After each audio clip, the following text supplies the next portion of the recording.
आप सभी का मेरे YouTube चैनल पर स्वागत है।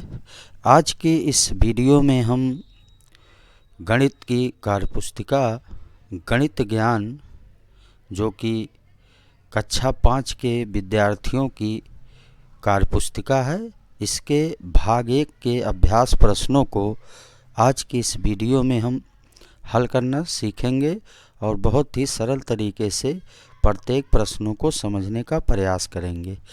आज की इस वीडियो में मैं पुनरावर्तन दिवस 7 के अभ्यास प्रश्नों को हल करूंगा और बहुत ही सरल तरीके से उनको बताने का प्रयास करूंगा। इसके पिछले वीडियो में मैंने पुनरावर्तन दिवस 6 तथा अन्य अभ्यास प्रश्नों को हल किया है। उन सभी अभ्यास प्रश्नों को आप ज़रूर देखिएगा। उन सभी वीडियो का लिंक डिस्क्रिप्शन में दे दिया गया है।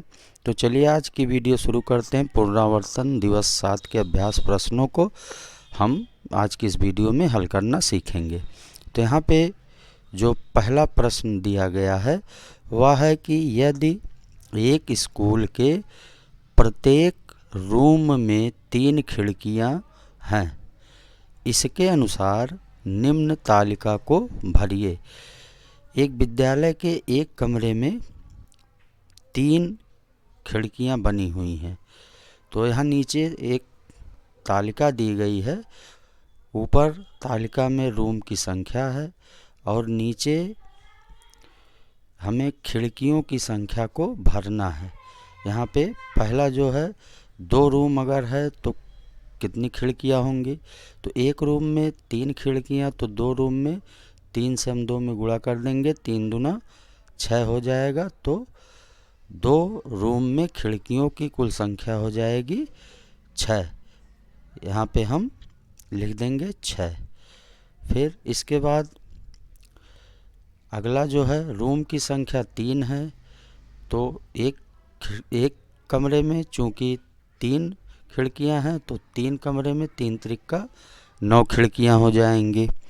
अब इसके बाद रूम की संख्या है तीसरा 4 रूम अगर हैं तो कुल कितनी खिड़कियां होंगी। तो 3 से हम 4 में गुणा कर देंगे तो ये हो जाएगा 3 चौक 12 खिड़कियां हो जाएंगी। फिर 5 कमरे हैं तो 3 से 5 में गुणा करेंगे 15 हो जाएगा।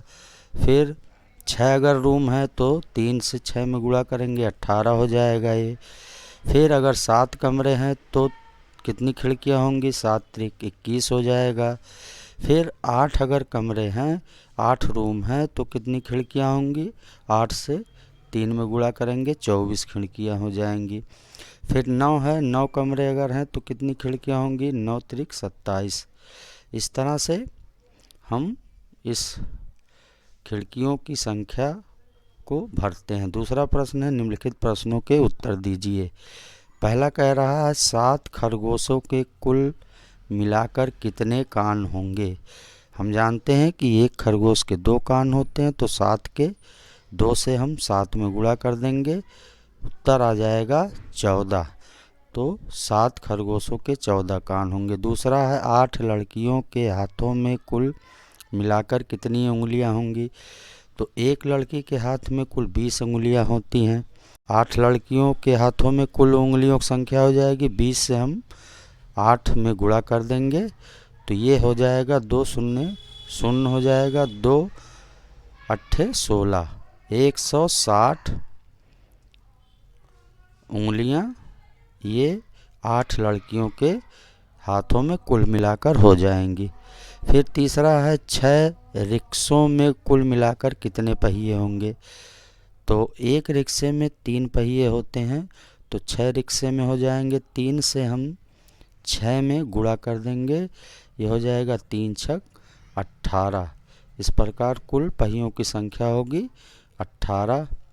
फिर चौथा जो है यदि एक रेलगाड़ी के एक डिब्बे में 4 पहिए हैं तो इसके 8 डिब्बे में कितने पहिए होंगे।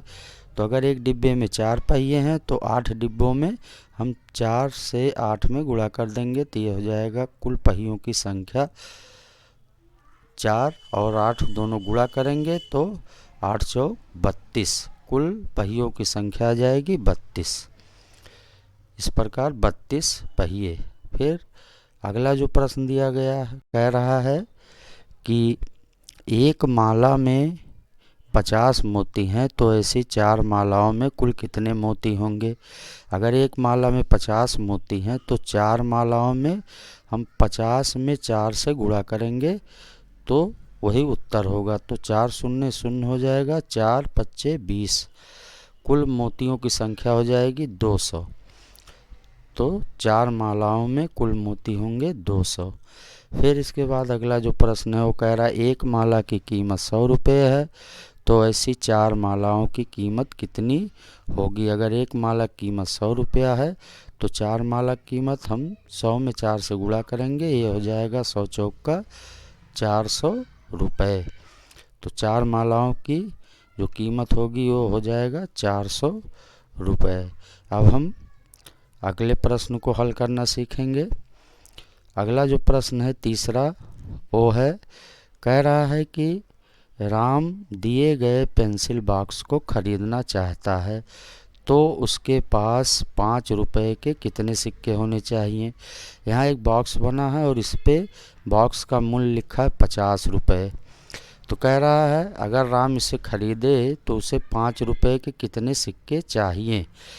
तो हम जो बॉक्स का मूल्य है 50 रुपया उसमें हम 5 से भाग दे देंगे, तो भाग देने पे जो आएगा वही राम के पास सिक्कों की संख्या होगी। तो हम 50 में 5 से भाग करेंगे तो ये हो जाएगा।